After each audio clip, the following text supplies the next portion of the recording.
Welcome to our webinar that we're hosting here today, Building Quant Strategies with ESG Data. My name is Thomas Nygaard from Norsk Forening for Quantitative Finance. We're organizing this webinar together with Refinitiv, and we're proud to be joined by three experts on ESG data. I will quickly show the agenda for today. Let me see.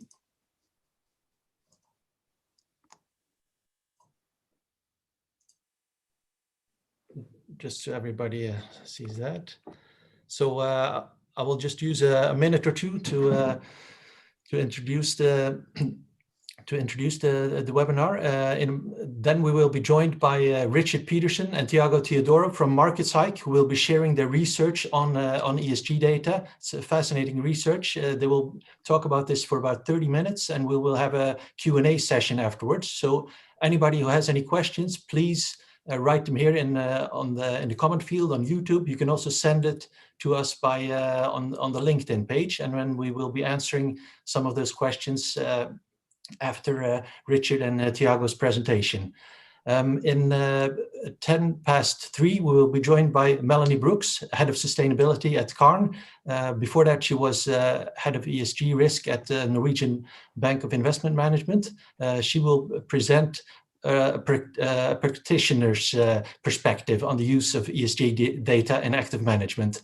And then we will also have a Q&A session after her presentation. So again, please comment here in the field here on YouTube or on LinkedIn, and then we will be taking some questions then.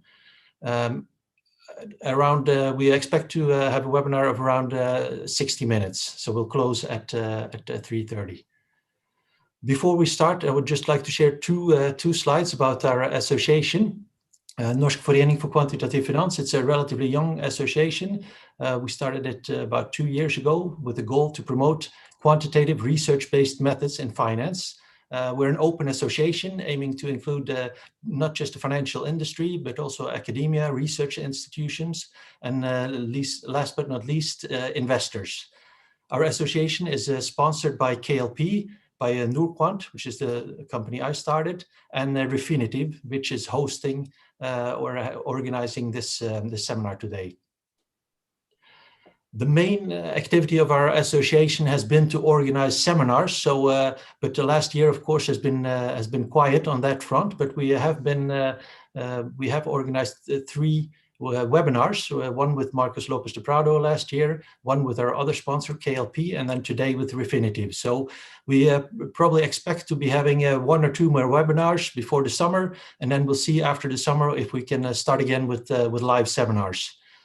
For all of you who want to be kept informed, please see our website, nfkf.no, and we're also active on LinkedIn, so there you can find 2 groups that we have. One is called Quantitative Finance, and the other Machine Learning for Finance. So if you follow those groups, we will let you know of coming activities. That's what I had to say here. So I think without further ado, we switch to our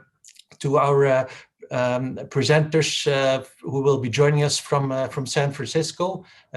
Richard Peterson from MarketSpsych. Great, thank you, Thomas, and good to chat with everyone. Good afternoon. So I'll be presenting today about ESG data, but more specifically how we use it in quantitative applications.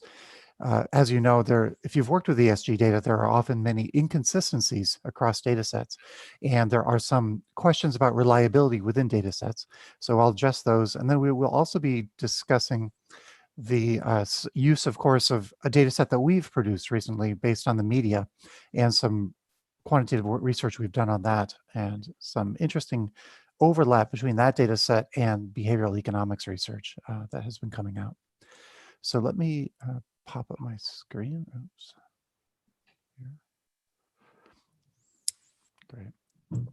So as you know, in the ESG context, a very large amount of assets are now being managed under ESG.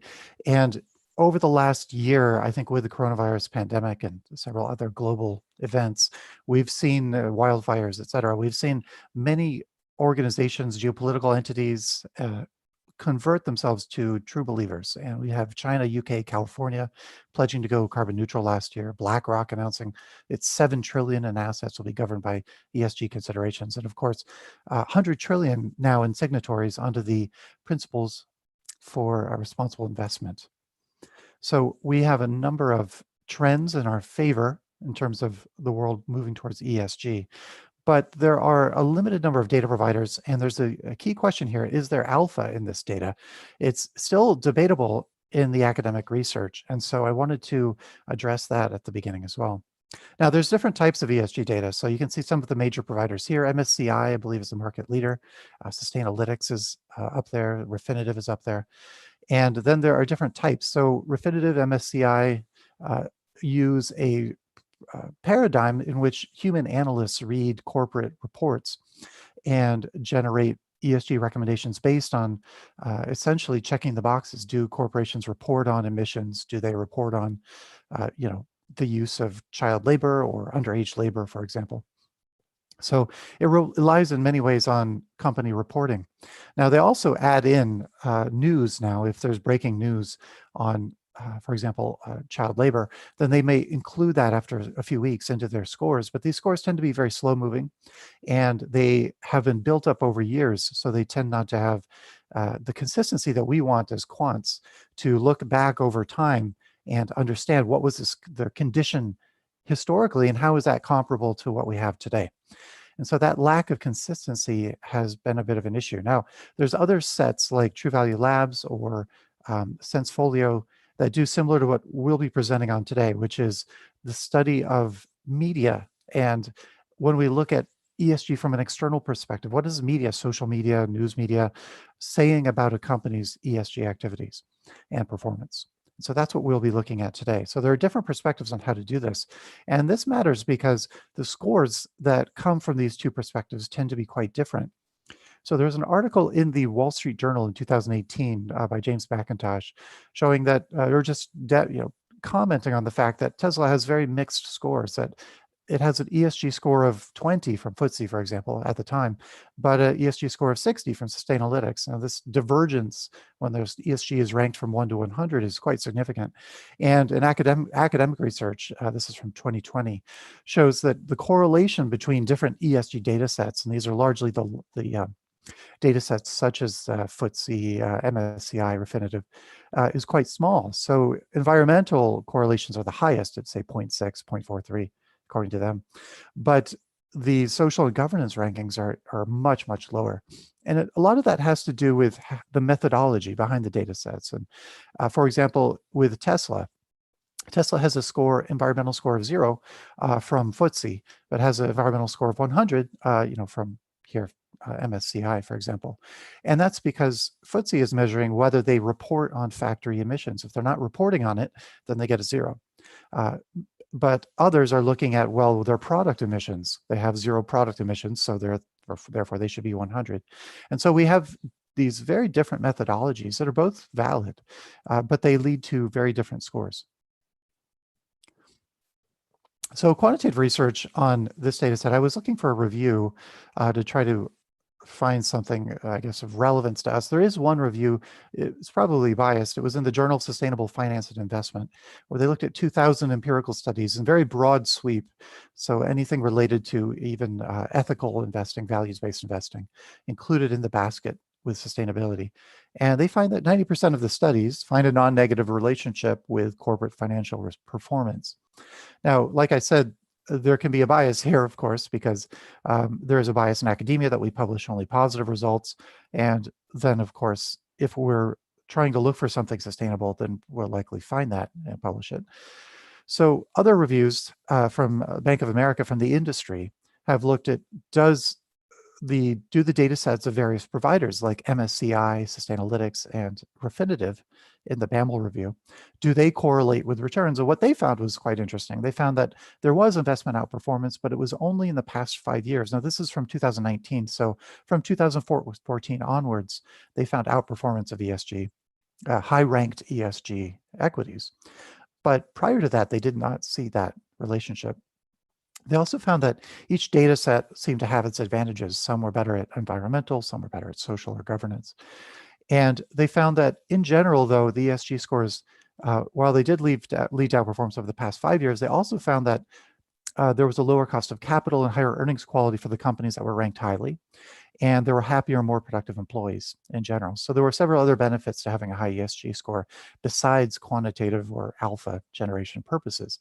So while we are talking today quite a bit about alpha generation or alpha preservation, there are naturally more important aspects of ESG. And it's the reason we invest in ESG is not necessarily for alpha, it's for these other factors.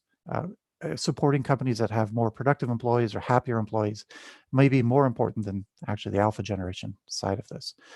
However, the alpha generation is interesting, and it's why we're quants, so that's why I'm presenting on it today.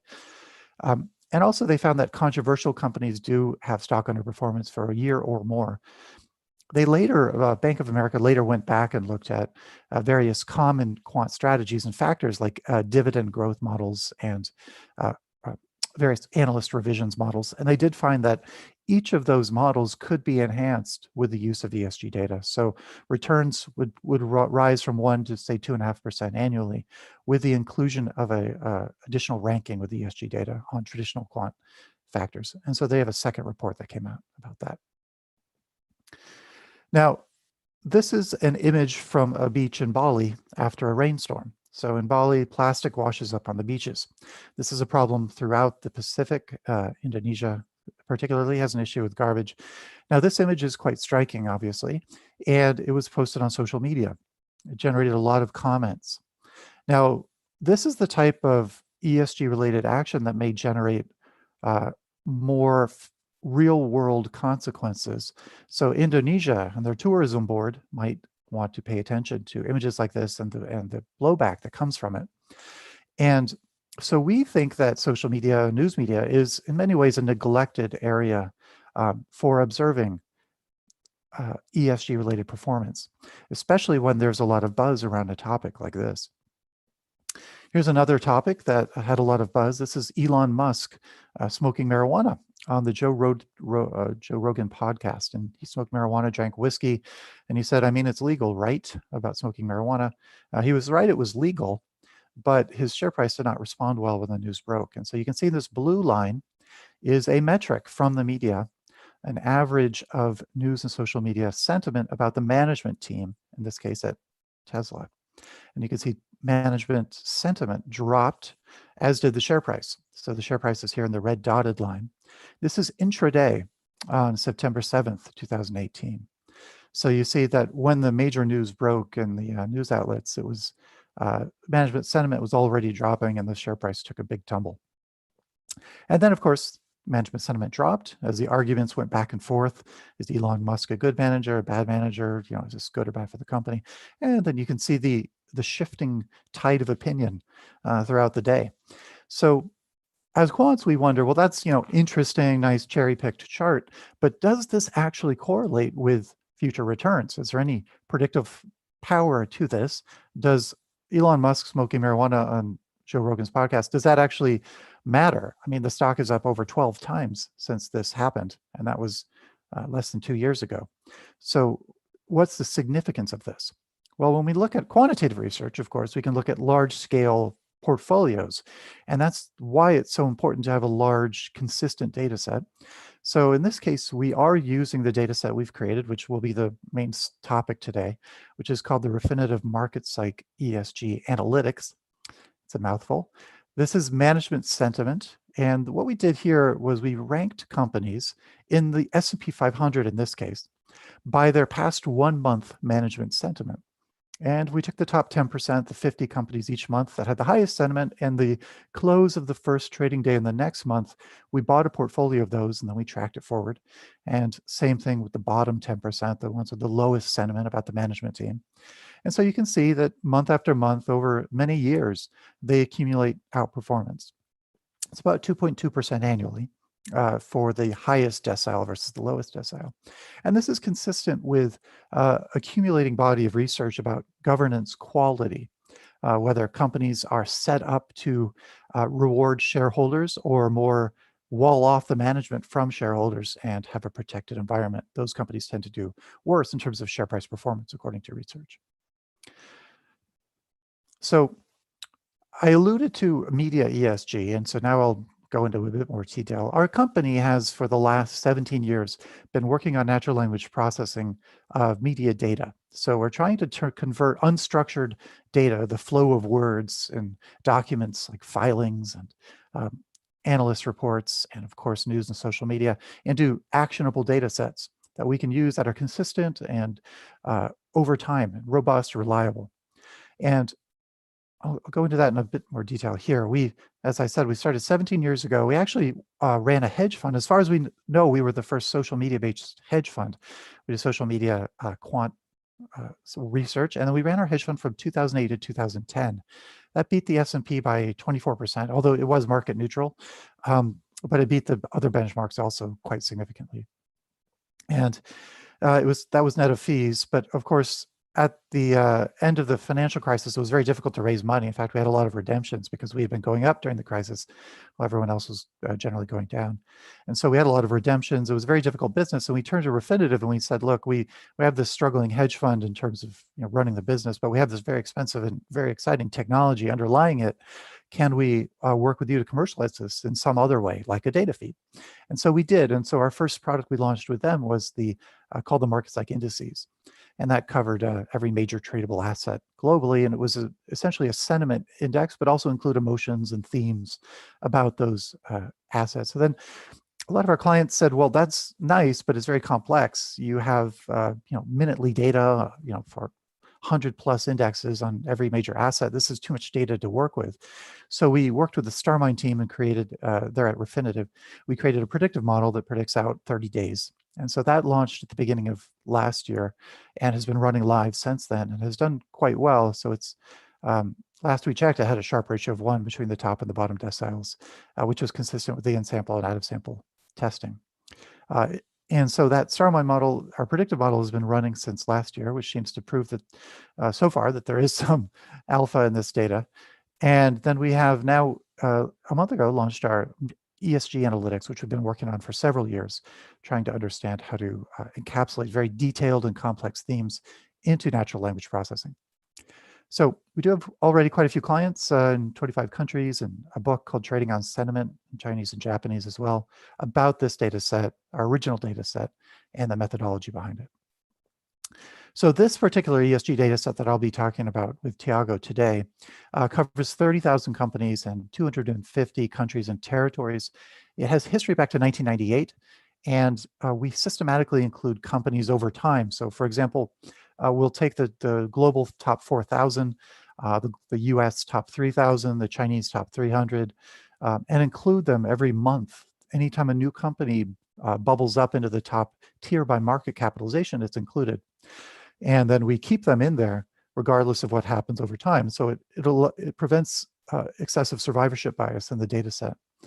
Now we've also got unicorns, so billion-dollar startups and other private companies are included in this data set as well. It's 12 languages covered, news only. Social media is still difficult to crack in multiple languages, but we've got the news.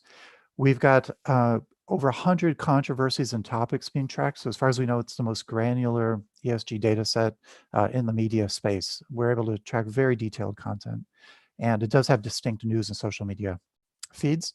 We're also working with Refinitiv and mapping it to the SASB framework through Refinitiv, and then the UN SDGs have a mapping as well. So that's the background on the data set, but let's look at some of the interesting results shortly. So again, we're looking at 6,000 news and social media sites. We find below top 6,000, there's too much robo news, irrelevant blogs, content that's really just not relevant to us. It's just not looked at or relevant.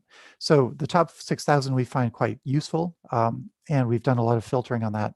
Here's how it would analyze and convert unstructured content into structured content. So a headline like this: shares of China's Luckin Coffee plummet 80% after investigation finds COO fabricated sales.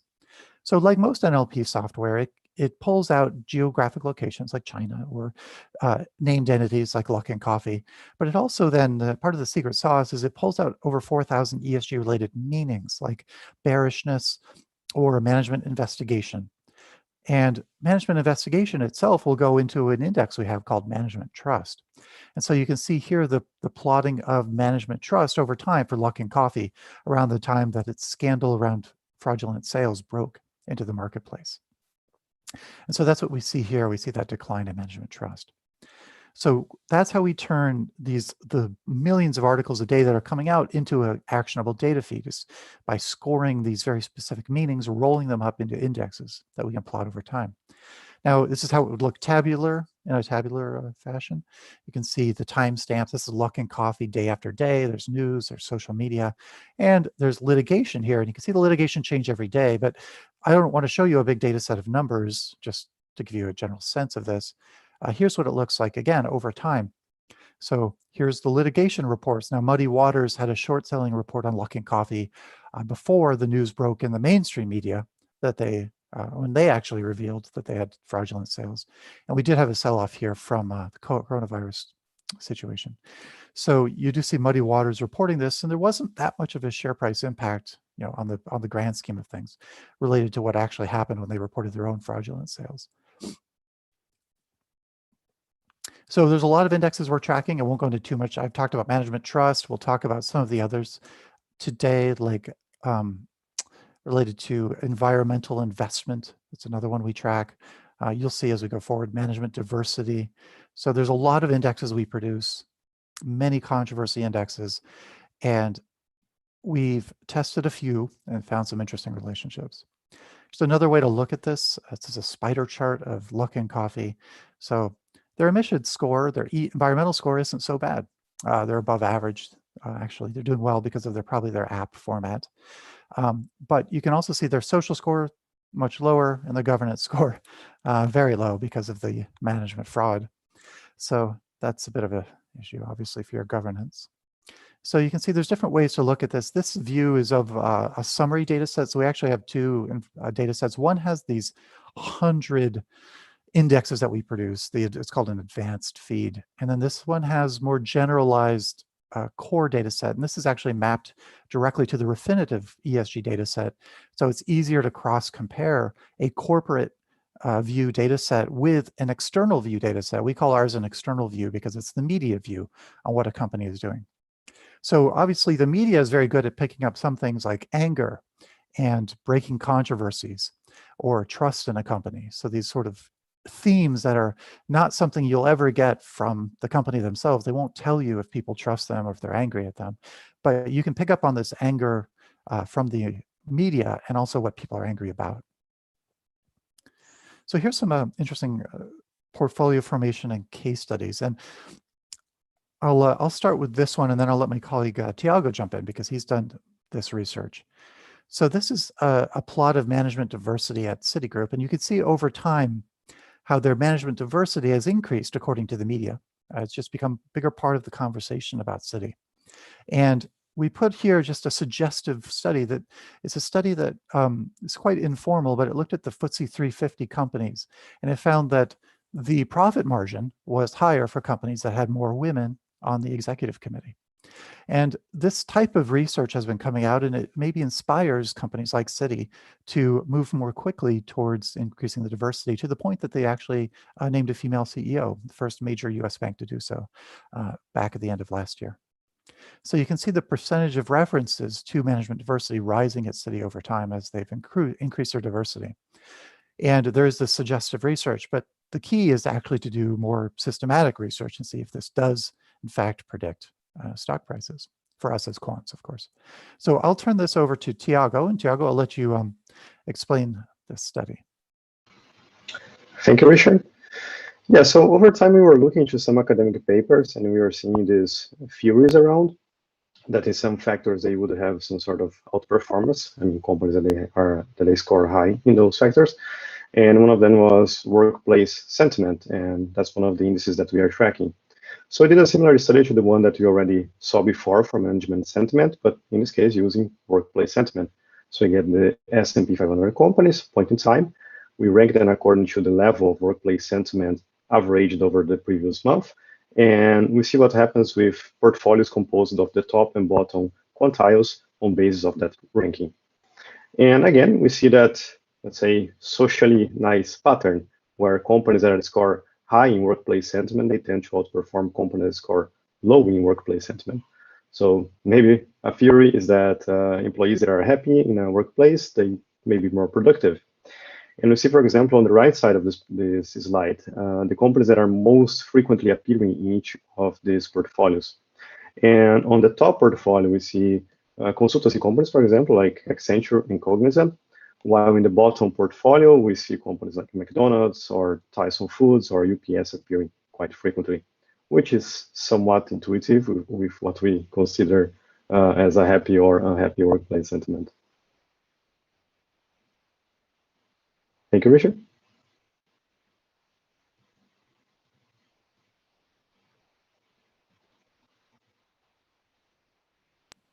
So this second study is portfolio formation with Chinese companies. So the same idea, this is instead of workplace sentiment, we're looking at workplace development, which is training and support of employees. So it's a slightly nuanced perspective on sentiment. Rather than sentiment, it's more about do they help their employees? Interestingly, you again see something of a spread here. I mean, it's a smaller universe, but it is the highest 20% and the lowest 20%. And it's maybe suggestive that there is something interesting here, that companies that are supportive of their employees, that don't have scandals or other concerns, are doing better. And so the spread here is about 4.9% annually. This is consistent with a research by Alex Edmonds in 2011. He found that companies that were ranked the best place to work, so there's a ranking in the United States of companies, the top 100 workplaces, or the top 100 best places to work. And those 100 companies tend to outperform significantly every year, according to his research in 2011 in the Journal of Financial Economics. And anyway, this is consistent with that. Now, this shows also the global nature of this type of data, how we can quickly track globally what's happening, including in Chinese, and what people are saying about these companies. Now, here's another one. This is innovation. So this is a second way of looking at it. So what I showed before was portfolio construction. So the top bottom decile, for example. Here we're looking at ESG from a different perspective. What if we only want to pick out the best companies in a given category? So what if we only look at the most innovative companies? And we can see here, similar to the Bank of America study, that since 2014, we see outperformance. But prior to that, there is not evident outperformance. Now, in the workplace sentiment score, we did see a nice spread opening up even as early as 2006, when we started doing the research on this data. But again, we do have data back to 1998, but we have a lot of sources that were added around 2005. And so we generally started research around 2006. But in any case, innovation really seems to have taken off around 2014, and it is largely dominated by tech. So that could be part of it, but it is quite interesting. It shows you the themes that are emerging. We also see, of course, innovation in other countries, like here's a depiction of Japan and innovation in Japanese stocks. This is the Nikkei 225. So if we take the highest 20% in this case versus the lowest 80%, we see a nice spread as well. Also really opening up around 2014. And there's, of course, many ways to slice this and look at it. Another way of finding winners is environmental investment. So which companies are investing in the environment? And what's, I guess, heartwarming about this slide is companies that have really been working on improving environmental investment. Now, many of them are energy companies, but some of them, like MSCI, are actually financial companies that are just pouring a lot of resources into environmental and sustainability initiatives. And so we see some energy companies, of course, that are moving towards green energy, but other industries as well. And so we see the significant outperformance of those who've been focusing on environmental investment over the last 15 years. And that's been quite consistent. And this spread is actually 5.7% annually. And this is based on the Russell 3000. So it's a very large universe of US stocks and a very consistent result here. So we like to see this one as well. Another way of looking at ESG data. So far we've talked about portfolio formation and then screening, so selecting the best, but there's also a way to screen and select for the worst. So we find that many companies that have governance issues, especially around accounting or shareholders' rights, they tend to underperform, especially if they tend to be high in our controversy indexes. So for example, if they are high in accounting controversies month after month, that portfolio underperforms. And again, a portfolio that's not elevated in the controversies tends to outperform. So this can also be quite interesting for risk management. And that's another way that many people are using ESG data is risk management.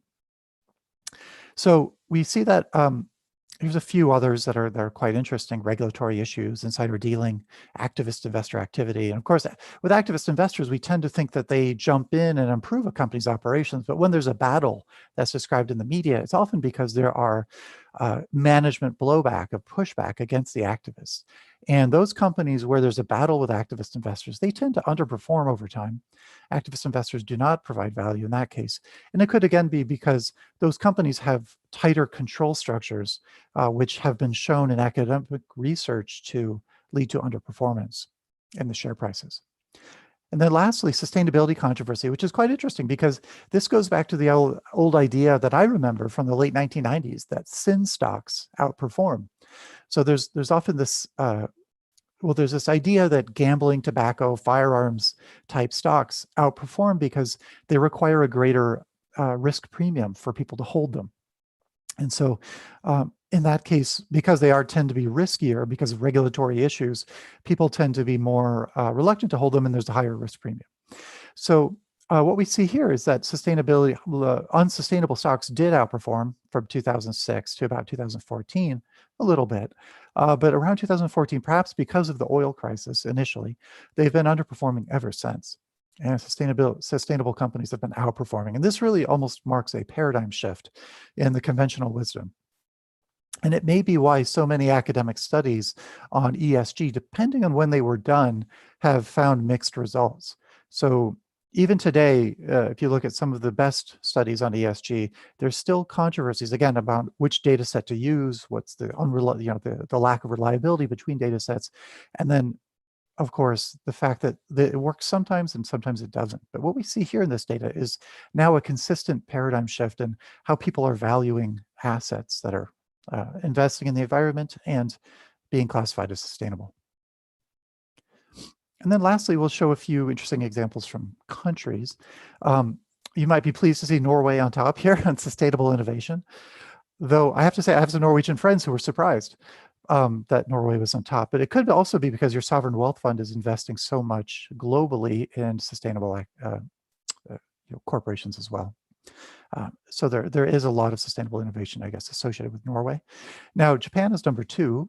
And what we plotted here is over time, the evolution of sustainable innovation. Another heartwarming thing that we see in this data is the increase in sustainable innovation globally. So over time, it wasn't even part of the conversation in 2006 or barely part of the conversation. And then it's really taken off. Number 3 here is Costa Rica, which was interesting for us because we hadn't imagined Costa Rica was a very sustainable, innovating country. But it turns out that 30% of their land area is given over to conservation, and 98% of their energy actually comes from renewables. And they were praised by the UN for their sustainable activities.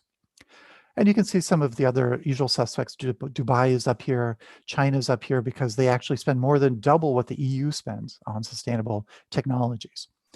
They've made that a big industrial push in China. So they're doing what they can now to sort of counter some of to offset, I guess, some of the other issues that are happening there. So there's a lot of interesting work happening globally.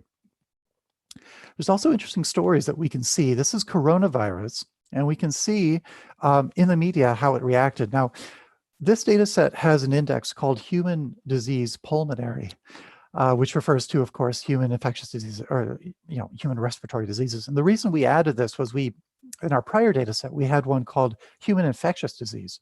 And that also shows similar curves that are quite interesting.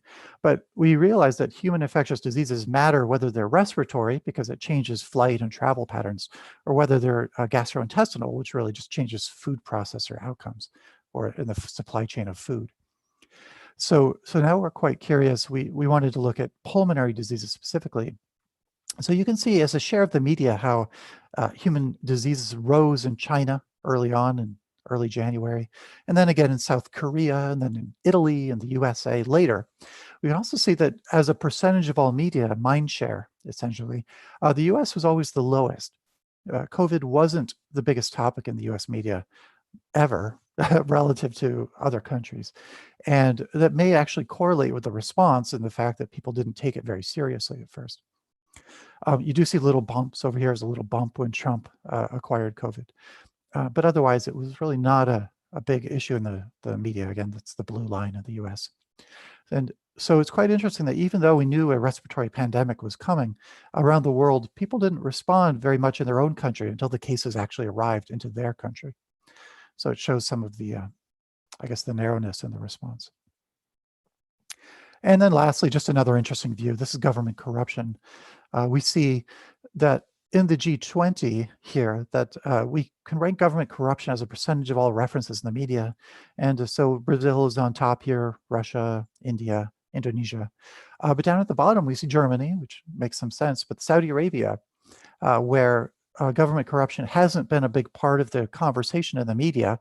And what we see as corruption may be business as usual in the family dynamics of that country, in the geopolitical governance, structure. So interestingly, Japan, of course, Canada are low. So we see some interesting findings in this data, like Costa Rica as a sustainable innovator, or Saudi Arabia as low in government corruption, which again, it still makes me chuckle because it's not what we read in the media, but it's, the news about Saudi Arabia does actually tend to be positive, especially lately when there's not a scandal happening. But overall, it's surprisingly, the news that comes out of the Middle East tends to be quite positive in general, versus I think in the United States, for example, we see a lot of negativity in our news flow. So it's quite interesting perspectives. So that's where I wanted to leave you with some quick summary. So fortunately, with this type of data set, we can now see, and in many ways, almost prove what we're seeing in behavioral economics research, that not only do happy employees lead to higher share prices based on a survey list, like the top 100 companies to work for, but actually consistently over time, decile binned, we see that the best, happiest companies, employees outperform. They are more productive and they actually lead to higher share prices, or that good management does lead to better performance of a company. And we can even break it down and look at what are the aspects of management as well, like a trusted management team, is that better? So it's one of the interesting things we can do with this data set. And then we also have seen lately that innovation and sustainable innovation in particular have taken off as drivers of the market. So this is really a paradigm shift in what the market is paying attention to and valuing. And so more and more we're seeing financial inflows into those and share prices reflecting that. We also see that high controversy companies have been underperforming. And it's not just in the last 7 years, it's really over the entire 17 years of or more of this data set. Controversies are almost always bad, especially at the extremes. And so for risk management, you can really track things in a quite interesting fashion. What's also nice is media flow tends to be faster than other ESG, and it allows us to find hidden gems and some ESG laggards that we might have missed. So let's see, this data is big data. It's quite difficult to work with if you're not skilled with quantitative analytics. That said, we did produce a simplified version of 17 scores that are updated daily that do match with Refinitiv's corporate scores so that we can do some interesting cross comparisons. We'll be doing some of that research as well to look at what a company reports can also be greenwashing versus what the media reports, especially topics associated with anger, tend not to be greenwashing. And so that's really the question is, can we find greenwashing? Can we use greenwashing type methodologies to see whether that's rewarding companies or not? So, and I think a lot of that has to do with how we perceive it. Also, controversies, as I said, can be useful for risk management. And while the promise of ESG feels reliable, we're now getting the evidence that it is reliable, which is, I think, the best part of this type of data set, that this actually does lead to higher share prices and better outcomes for employees and shareholders. So we'd love to open it up to, I think, Melanie, and then questions, or are we going directly to questions, Thomas? We can. I think we can probably take some questions right now. I think that's Okay. maybe best. Let me see. I have one question here. How do you determine which companies have an actionable accounting controversy? So specific keywords or?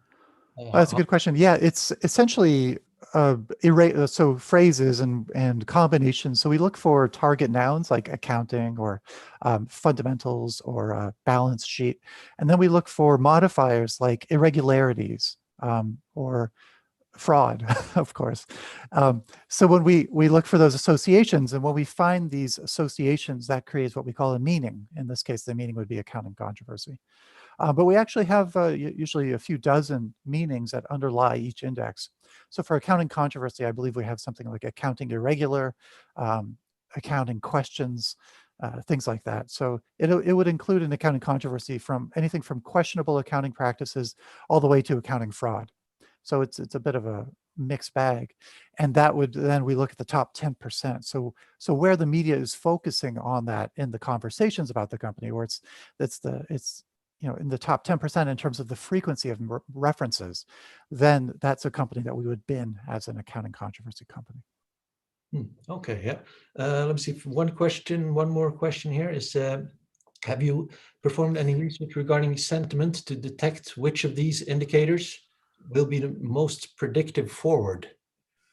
Yeah, Tiago, yeah, so these are all forward predictive patterns here. Tiago, did you want to speak to the best results that you've seen in research? We have a look at generally to many indices to compare which one would be the most predictive. But yeah, some of those that we saw, they have quite significant spreads and low volatility. As you saw, for example, environmental investment for the Russell 3000. Yeah, so likely on a single, sorry, I'm just going to say likely on a single factor like this, this is probably as much as we can get out of a single factor.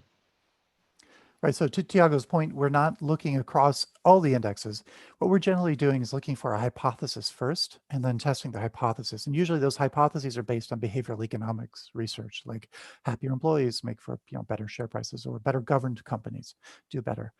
In this case, though, it was more of an idea, does environmental investment help? And so looking at a larger data set, in this case, the Russell 3000 universe, was quite interesting, because you can see here that this is a predictive pattern. So the prior month of environmental investment discussion, so maybe in a press release or an announcement that got into the broader media. And we do, by the way, actually exclude press releases and corporate filings from our news data set. We're really trying to keep out greenwashing. We're only looking at what objective third-party news sources say about a company. So if it's being reported in objective news sources, then we see that the blue line, every month, those companies that report environmental investment are outperforming the next month. And it's become very significant, as you can see, of course, in 2020, with the outperformance of renewable companies. Okay. I think we have time for one more question here. Do you think the recent outperformance of ESG stocks is because markets are in the learning phase of pricing ESG value? If this is the case, we should not expect an outperformance in the future, or what is your opinion about that? It's a great question. Yeah, it's the bubble question. Are we in a bubble? And you can see in this hockey stick fashion here on this blue line, that doesn't look sustainable from a share price perspective. So, but at the same time, we have additional catalysts, like the U.S. working on another infrastructure bill, a stimulus bill that'll be focused on green energy. So those catalysts may keep this going. You never bet against a bubble, because finding the top can be quite challenging. And this transformation, yes, it has been going on for quite a while. I think what we'll see is it's paused. For example, electric vehicles, there was a sell-off last month, but it's still around. They're still highly valued, and the sell-off is paused. So this could reignite again. So are they overvalued? Well, they're certainly much more highly valued than they were, and more than traditional green economy companies. But we're also, again, I don't know. Yeah, it's a good question. That's the $1 million question, right?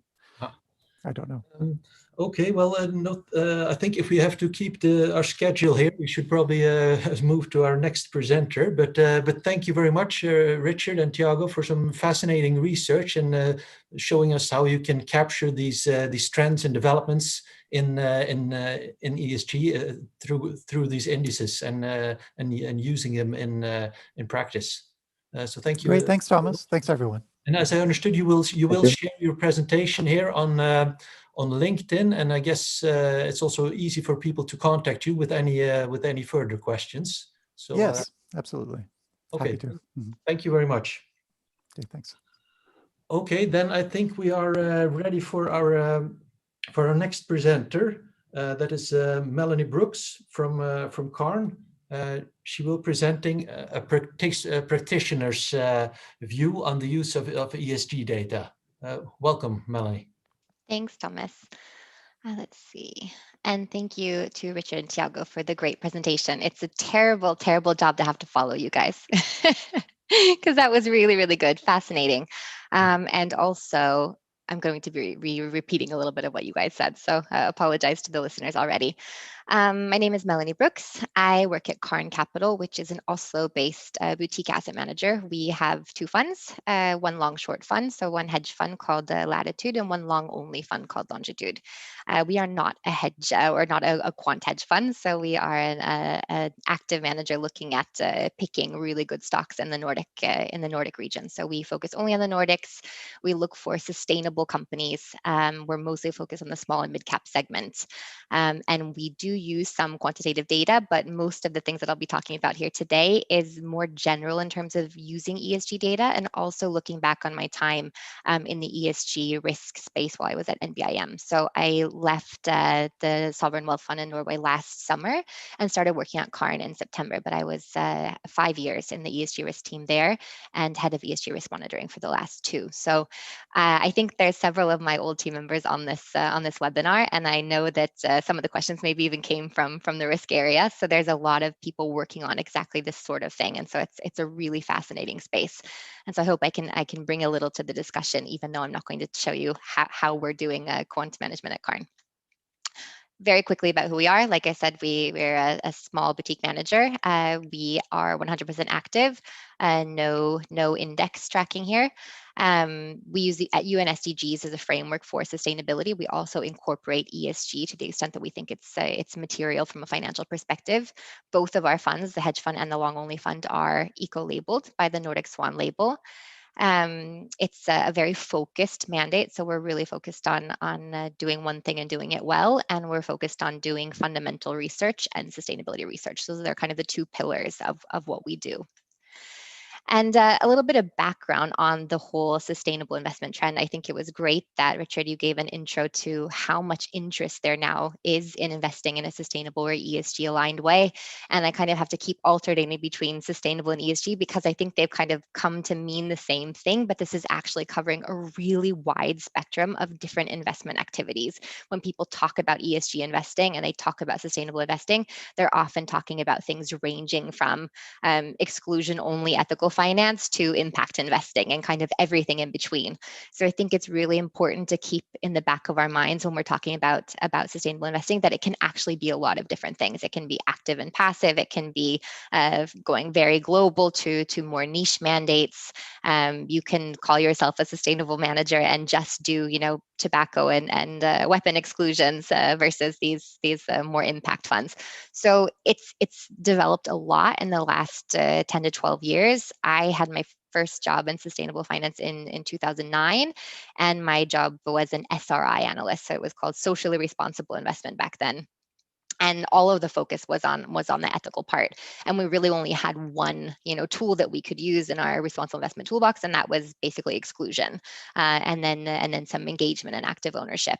We also had very few companies to kind of choose from on the stock exchange. I was reflecting on that recently. Looking at the Oslo Stock Exchange or the Nordic markets today is a completely different thing than it was even just 5 years ago, where you had just a handful of companies that were really exciting sustainable business models and green technology. And now it's just the offering has just exploded. So there's a lot more, a lot bigger, I think, set of opportunities that you can invest in if you're looking for exposure to sustainability now. We care about sustainability at companies. There's a lot of different motivations that you can come into this with, and some of it can be ethical, some of it can be mandate and box checking.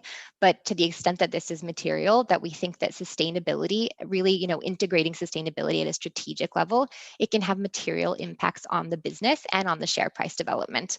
So having, good ESG management and strong sustainability practices, it can lead to more operational efficiency, risk management, increased innovation and brand value. And like you said, Richard, happy employees are good for the stock price. So I think this is, it's really true. Getting access to capital, customers, and markets, and we're seeing that happen more and more with the increased regulation. We can touch on what's happening in the EU with the SFDR and the EU taxonomy in several places throughout this discussion. But I think it's becoming more and more relevant, what companies actually do and how they do it, and access, the capital markets and what sort of financing they can get to build their businesses moving forward.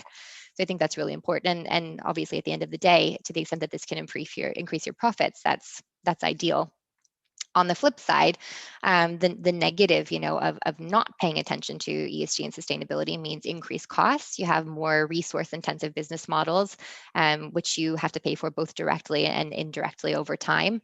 The risk of your business model becoming obsolete. We think a lot about this when it comes to climate and transition risk and stranded assets, or technological developments that just leaves your business behind. So it's about having a robust strategy and making sure that you aren't outcompeted because you haven't been following along with this development.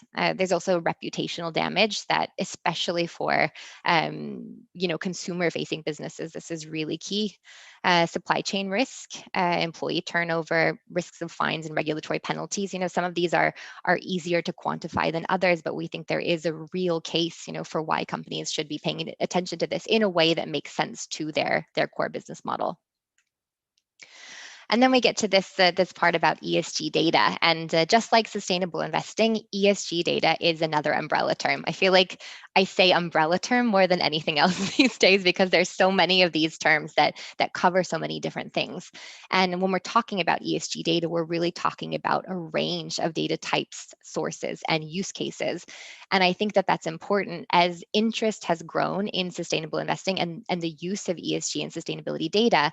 I think that there's maybe a wish out there that you can find this silver bullet, or this really easy kind of ESG thing that you can just add into your strategy, and suddenly you'll be more sustainable, ESG compliant, and more successful as an investor.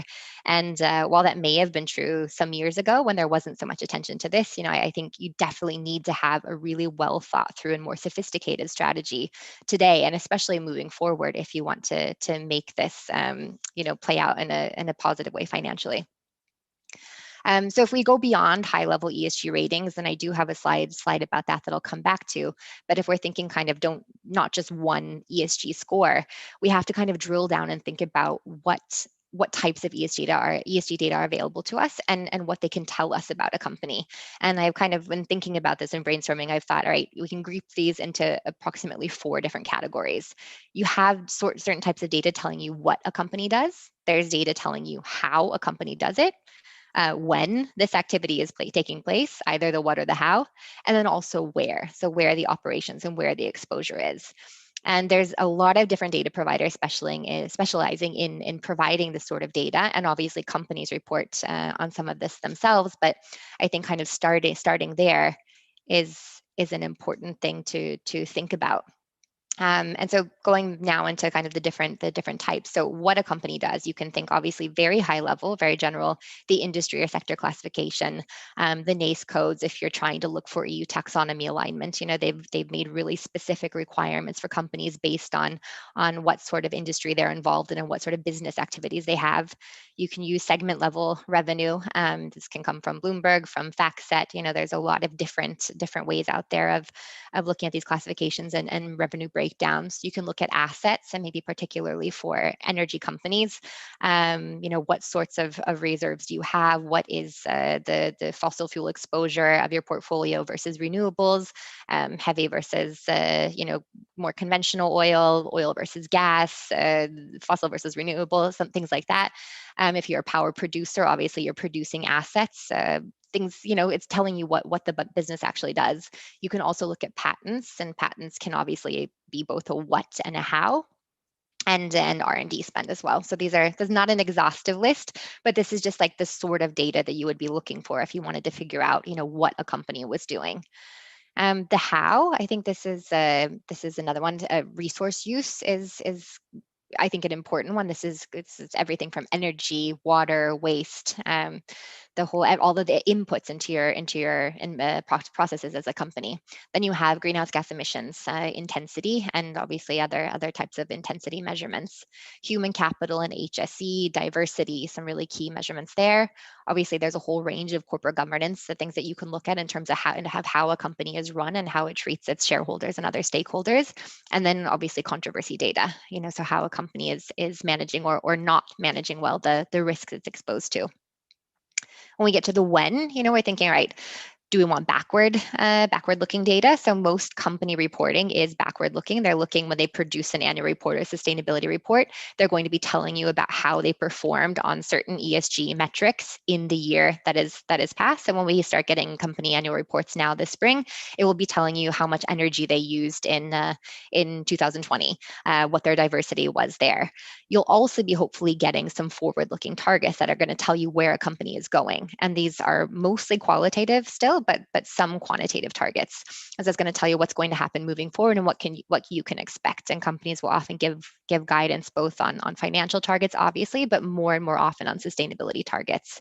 And then you've got the real-time data that you get from certain providers, and especially in the controversy space, what's happening now, and using that in conjunction with the backward-looking data and forward-looking data, I think is really useful.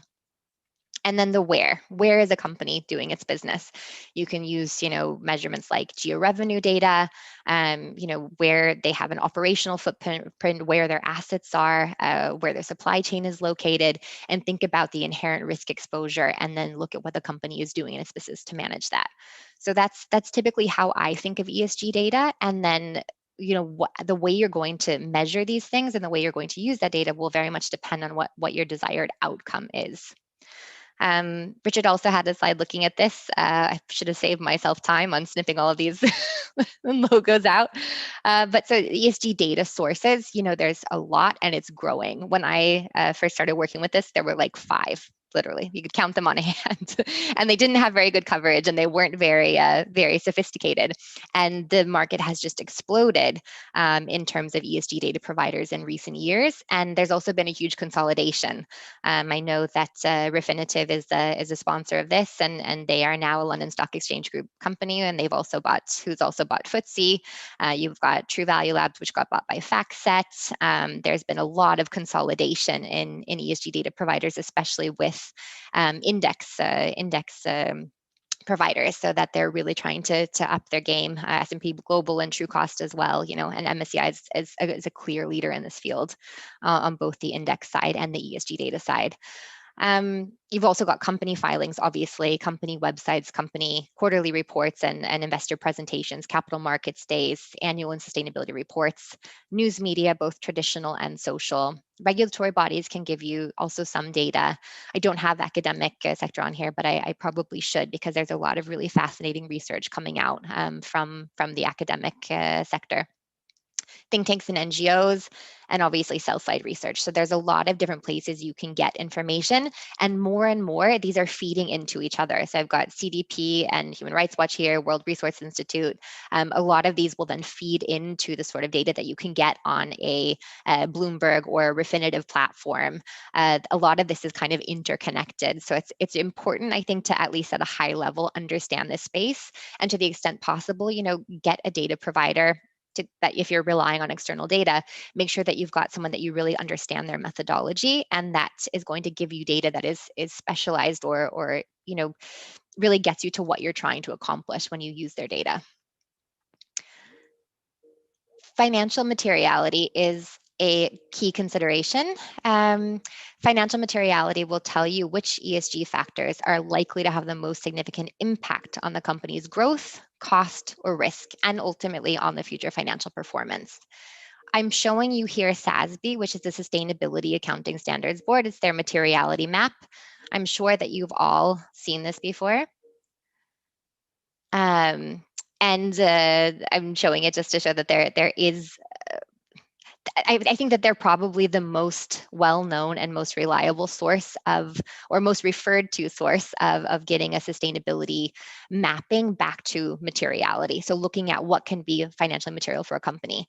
It is an American standard, so you can say that some of these things might be more material in certain markets than others. You can say that, and I hear this a lot from European investors, that what is material in Europe can often be different than in the US, just because of certain customer preferences and investor preferences. I think the Asian market as well is quite different in some ways, but you can at least use this as a starting point and kind of a guide to see what are going to be the most material factors for the different industries that I'm looking at. And most of the data providers, especially the ones that create ESG ratings like MSCI and Sustainalytics, they also do have their own materiality overlay to make sure that you're looking at ESG data that is going to have a potential financial impact, or is most likely to have a potential financial impact on the companies you're looking at. But kind of at the end of the day here, we have to understand that ESG data, there is no one size fits all. It's not one type of data. It's a lot of different types of data. If you're going to use it in practice, you really need to understand what you're getting, what the data that you're paying for, what you're sourcing, what it means and where it's coming from, and that you should be using it differently depending on what you really want to get out of it. So I think that what are you trying to achieve is kind of a key question here. Are you using ESG data because you think it will increase the returns of your portfolio? Are you trying to reduce risk? Are you trying to get exposure to ESG while reducing volatility in the portfolio? Are you looking for thematic exposure? Do you want to have fairly market neutral exposure, but then creating a more positive impact? Or are you looking for regulatory or mandate compliance? More and more investors are asking for portfolios that are scoring well on ESG or have sustainable investments, and that is across the spectrum of different types of investors, from retail to very very sophisticated institutional investors. And then you have regulatory developments coming out, especially in the EU now with SFDR and the EU taxonomy, whereby investors need to be able to show how aligned their portfolios are with the different requirements. And obviously, if you're trying to get some sort of information advantage, it's probably good that you're not using the exact same source that everyone else is. Which brings me to a few words on ESG ratings. I think it's important for people to understand what they are and what they're not. I know that a lot of the literature that's been produced, both by academics, but also by the rating agencies themselves, relies on looking at the high-level ESG scores and then trying to, backtest that and see what sort of results that gives. I have used a lot of different ESG ratings, and I think that they are good for what they are, but you have to also have to, like I said, understand what they're not. And it's important to understand a few things. The fact that it's often relying on self-reported data that's backward-looking. The ratings providers have their own internal methodologies, and they do a lot of internal modeling and estimations. So you have to be sure that you understand what sort of model they use, how they estimate, and how that is going to eventually play out in your portfolio. There's a lot of holes there that you don't necessarily see until you start drilling down. There is limited coverage still in a lot of markets, and there is a positive scoring bias towards large companies. And a lot of that is the fact that they rely on external or companies' own reporting, and larger companies dedicate a lot more resources towards ESG reporting. So you're going to get a lot more information, which isn't necessarily going to tell you that they're managing it better, but just that they're using more resources on reporting. Low and inconsistent correlations between the ESG rating providers, which we've already talked about. And then I think ultimately the ESG ratings, they're scoring relative performance on ESG KPIs. They're not scoring absolute sustainability performance or positive impact on environment or society. So it's important that ESG doesn't become you don't look for an ESG score trying to tell you that a company is sustainable. I think a lot of people will get a little bit disappointed if they try to invest in an ESG fund thinking that they're going to get a lot of green tech companies, and then they end up investing in H&M and Visa or British American Tobacco, because these companies have relatively better ESG management than their peers, but not sustainability at an absolute level. If you do choose to go with an ESG rating provider, so this is an example on MSCI, that it might be worth drilling down. Don't use that high-level ESG rating, which is now accessible for just about anybody, even non-customers. But you can kind of drill down and look. So these are the way the MSCI builds up their ESG rating. They use the raw data, they work with it, they then put it into a materiality framework, and then they score and weight these different underlying metrics differently for companies based on what they believe is most material for driving the company moving forward.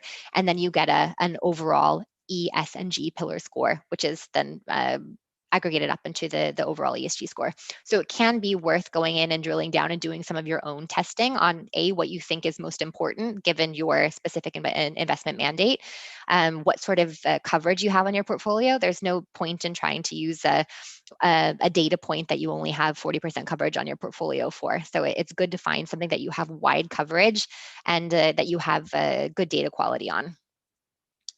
For Karn, we are not covered by most of these data providers. We invest mostly in small and mid-cap companies. I think only 40 to 50% of our entire universe is covered by MSCI, and much lower from Sustainalytics. So even if we wanted to use ESG data provided by an external ratings provider, we wouldn't be able to. So we've developed our own methodology to collect and score the data that we see from companies in our universe. And we've done the same thing and looked at like the traditional ESG indicators, which are going to tell you a little bit about resource use and resource intensity, diversity, sick leave, churn, accident rates, and then the more traditional corporate governance measures. This is data that we collect ourselves, and then we've done our own internal materiality weighting so that we create an ESG score based on what we think is most material for the companies in the different sectors. And then we have also created a way to score the alignment with UN Sustainable Development Goals. And then we've created an overall sustainability score in the for each company. And we've chosen to weight the SDG alignment much higher than the ESG. Part of that is because the ESG part is backward looking. We like to see more where a company is going and to what degree the business model is aligned with sustainability moving forward. And then at the end of the day, the way that we use this is both in selecting companies for investment, in portfolio construction, and then also in the dialogue that we have with the company management. So this is a key input for us when we meet the CEO and the CFO of the company. And then we can see what our portfolio looks like as a whole. We really want to have companies that are at or above peers in terms of operational ESG management, outside in terms of the SDGs. So that's how we've chosen to do it. There's a lot of other ways that you can do it depending on what your desired outcome is. And I will end there because I think we're quite over time. Yeah, thank you very much for the clarifying presentation and a lot of valuable insights in what to think about when using ESG data. I think based on your experience with this subject. Let me see. We are a bit over time, I see. So but maybe we have time for one question here. I think it might be a question related to the earlier presentation, but you as a risk analyst from Envin maybe have a thought about it. It is about these SIN stocks. So if the rationale about an existing SIN premium reluctant to carry the risks from these companies, wouldn't the opposite imply a discount for companies with high ESG ratings? Oh, for me, sure. So yes, it would. So I guess it would imply that the stocks would then reprice up to a level where that discount would no longer be outperformance to that level. But right, so what we've seen is the adjustment for the last 7 years, maybe, of that risk premium. Okay, yeah. But then going forward, yeah, they should underperform. But what research has also appears to have shown is that SIN stocks outperform, but so do extremely good ESG stocks as well. And that could be because of their, again, happier employees and better productivity. So there can be other explanations, of course. It's nothing so straightforward, unfortunately. Okay. Let me see. Yeah, I don't know if we have any more questions, but maybe it's I can say the same as for Melanie. I guess you can if you we can share your presentation here on the LinkedIn if that's okay with you, and then for it's possible for anybody who has any questions related to this, it's easy to contact Melanie and Richard and Tiago. So we will be publishing the presentations here, and then anybody who has questions, please feel free to post them here in the LinkedIn group here on YouTube, or contact the presenters directly. I think that we are a bit over time, so it's probably good to that we finish here. Thank you all for great presentation, fascinating subject, a lot of things happening. Like I said, we expect to have several more webinars about this. Both of our sponsored KLP, Refinitiv, are active in this area. The company I started, we're also doing research here. So I expect us to have more webinars here, and hope to invite more experts like the one we had here today. Thank you very much. Thank you. Thank you.